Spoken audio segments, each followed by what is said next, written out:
presentations where we have a fixed template for our proposal. We're asked to mention our cost structure in just one slide or in a very limited space, where we can't really, what are the top integral things that need to be mentioned in such cases where we have limited space, or we can't really just put everything out there. So your template is, what is it? Is it a Word document? How is your template like? No, we're making a presentation, a PPT kind of a template, where we just have like one slide available to us to mention the cost structure of our project. Okay. So I think in that case, see, you will have to attach a budget Excel anyways to the CSR.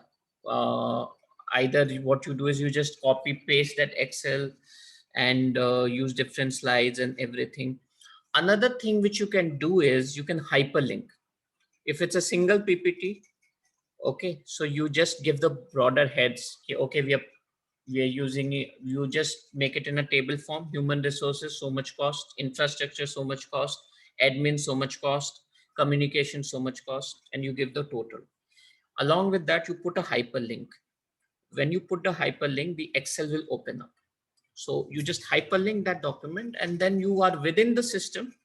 You are not changing the format, but if someone wants to read the entire budget, the specifics, they click on it and the whole Excel opens up, right?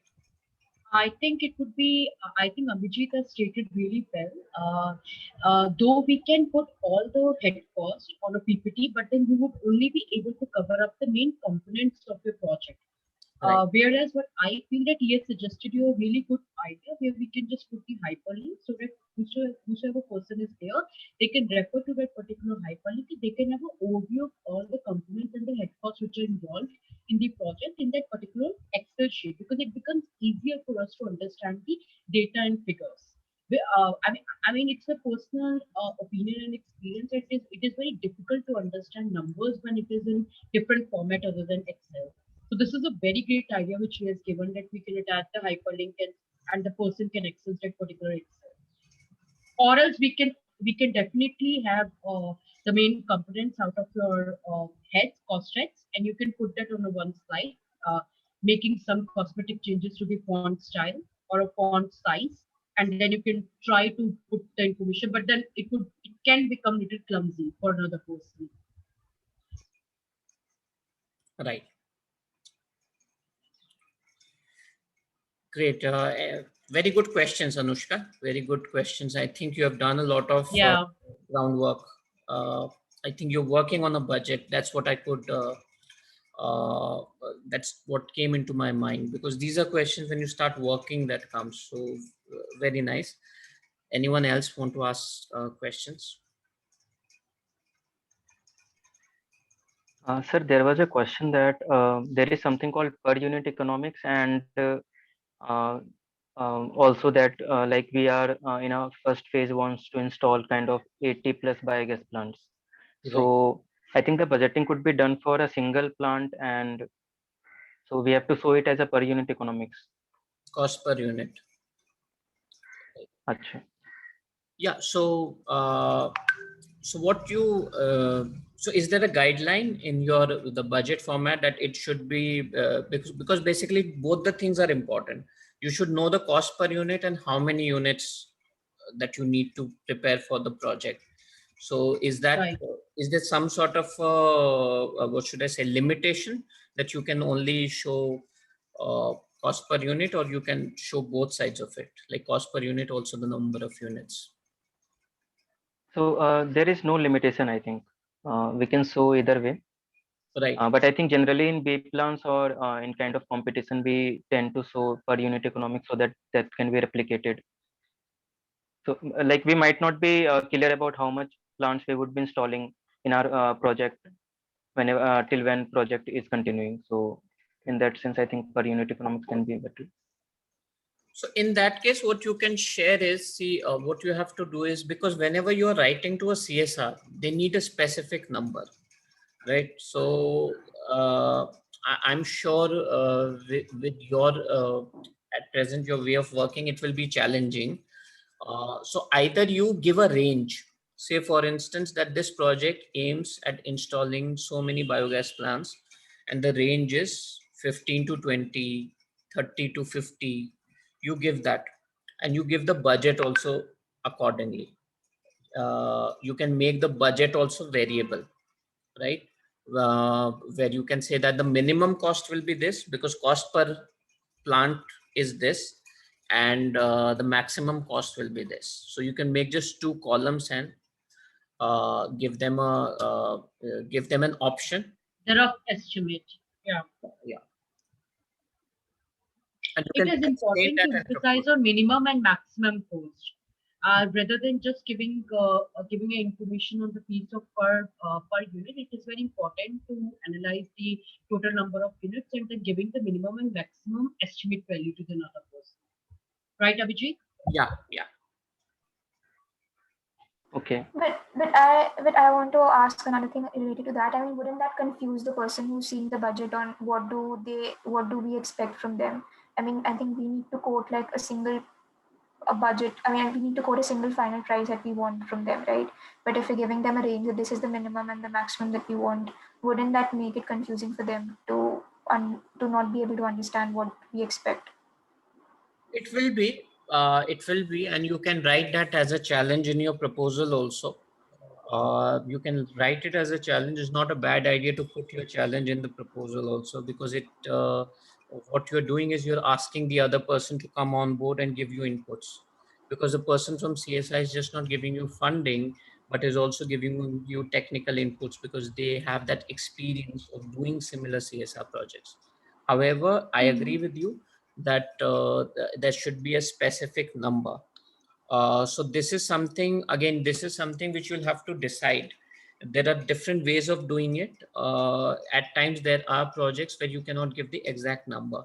So there you can just give the range, and there you can follow the minimum and maximum approach. But if it is very specific, if you can say that we will be installing exactly 50 plants and you are requesting for that, then uh, that is a good proposal and a budget. And this reason why I'm saying so is that since you also are in that phase where you need to get the project started or rolling, because you do have that pressure, so why not you give a smaller number? Say for instance, first you just put it in for 10 plants or 15 plants. The first few proposals and budgets that you're sending, you can just if you want to zero down on one, just underplay and just put that amount. We will only requesting funds for 15, and once that is done, then you can obviously review that. There are Yeah. also another thing which a lot of different NGOs do is that they ask for phase wise funding. So what they do is they ask, okay, firstly as a pilot we will do 15 plants, this is the budget. They in their email Okay. and also in the proposal कि अभी आप हमें 15 plans का ही support करो, ठीक है, this is a pilot and we really want to perform well and we want to create a pilot out of it. During the course of that thing, once your proposal gets approved, you are in the system, you have access to the CSR head. Then what's needed, you just shoot a mail, okay, the 5 plants went successfully, the 10 plants went successfully, these are the results. Can we can you consider us giving us more plants? Can we raise funds for 50 plants or 60 plants? And then this happens a lot. I've seen this happening a lot. So underplaying and giving a lesser number is not a bad idea. The important thing is to get into their system, to get that access, and then you can obviously get lots of opportunities. Right. Okay. Also, I had one more question that like in the budget we kind of escaped the part of I think the timeline maybe so there may be a future plan or kind of how much we want to invest in 18 months or let's say 2 years. So so a budget also includes that or is it only about the coming phase or anything like that? See, again, a very good question, but the timelines will have to be a part of the proposal. So like you must have heard about PERT chart, which gives us such a great overview about the timeline, where basically what happens is that PERT chart, if you go through that, if you just Google it, there's a whole Excel which will open up and you can summarize your activities, because your activities also happen week wise and month wise. So basically it's more of a calendar. It's a tabular statement which is presented in form of a calendar. So there are certain activities which will start from month 1 to month 3. There are certain activities which will just start from month 4 to month 5 or month 6. There are some activities which will go around a year, right? So that is a timeline which you can put in there, and you can put dates also as timeline. You can also put dates. So there is no issue with that. But the budgets won't have timelines. The budget is purely cost estimate and the totals and subtotals and the cost of each budget heads.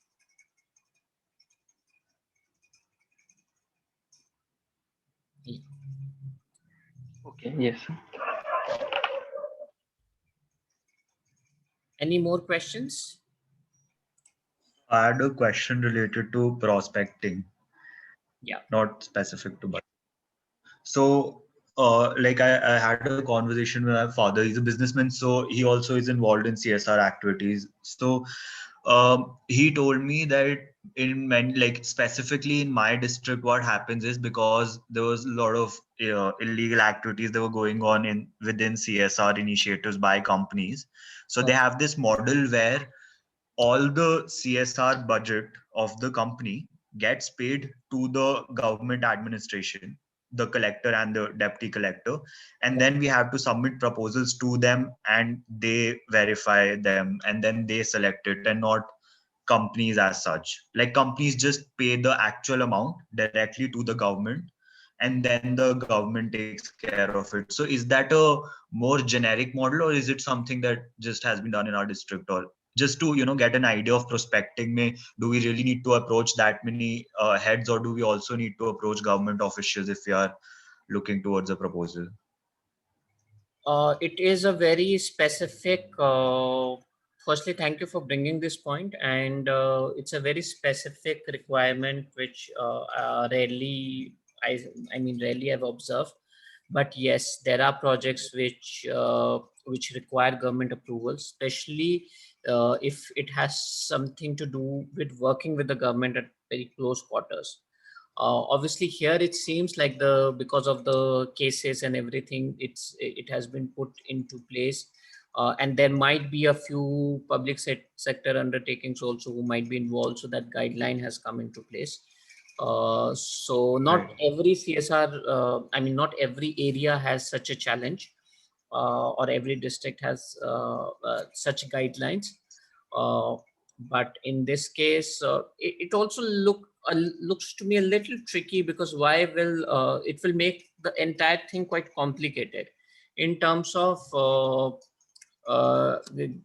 the funds going to the government and then channelizing it. Like if you put too many stakeholders together, especially in terms of the fund dispersal, it will it hampers the project. It creates a lot of issues. So I don't know whether it's long-term action which has been taken, or just to sort of sort out certain things, but it's a very stringent sort of norm which has been created. It's not a usual thing, and in general we can go about prospecting CSR heads only and not look towards the government.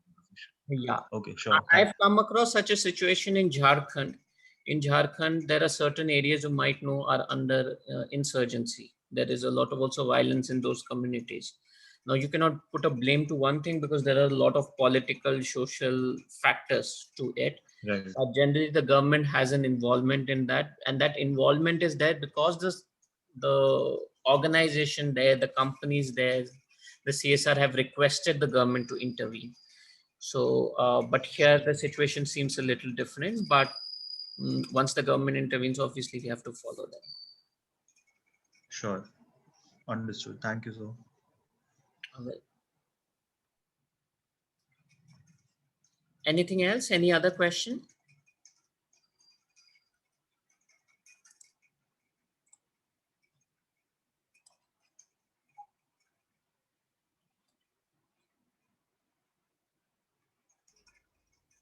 Sir, I had a question. Yeah. Uh, I wanted to ask that if we send, let's say, multiple companies accept our proposal, then finally we will have to tell Keith that now since let's say, three of them are accepting a proposal, so then cost structure will be for the whole project. So all the three companies will be ready to give it. So finally, we might have to break down the structure so that each company is involved, and then we have to give only a particular amount from each, get particular amount from each company. So is it feasible? Right. Yes. Again, a very good question. I think it is feasible, and in your case, I think the most important thing is that because it is about the biogas plant, so it is very measurable, and so you can actually divide that. So many plants were supported by this corporate, so many plants were supported by these corporate. So ideally, what you should do is, because now as I'm talking to you, I'm getting a better sense of how the budget should be prepared. Basically, you should create a package, and the package that you create is of say you can include both things. You can include per unit, and you can give them a package of around 15 biogas plants, right? And what you can also do is you can speak to Shiv Ganga. You can also get an overview and a complete overview about the community and the villages, and you can divide it into groups. So say for instance, this block or this district or this particular area, there are 15 blocks. Similarly, there is some other area. So you sort of create a grouping, and then what you do is you start sending proposals. So until, say for instance, there is grouping one, so till you get secure funding for grouping one, you keep on sending, keep on sending, keep on sending. Once that is done, you close it. Okay, grouping one is now taken care of. Now you pick up grouping two, and then you start sending proposals there. And it is very difficult. It is very important that you have such a clarity, because Shiv Ganga will have to get into an MOU with the CSR. So there's a legal part to that also. So that's why it is important to have a clear plan in place, a clear project implementation plan, and how the funds will be used. So try to plan and try to use this sort of an approach. Sure, sir. We will look into it. Yeah. Thank you, sir.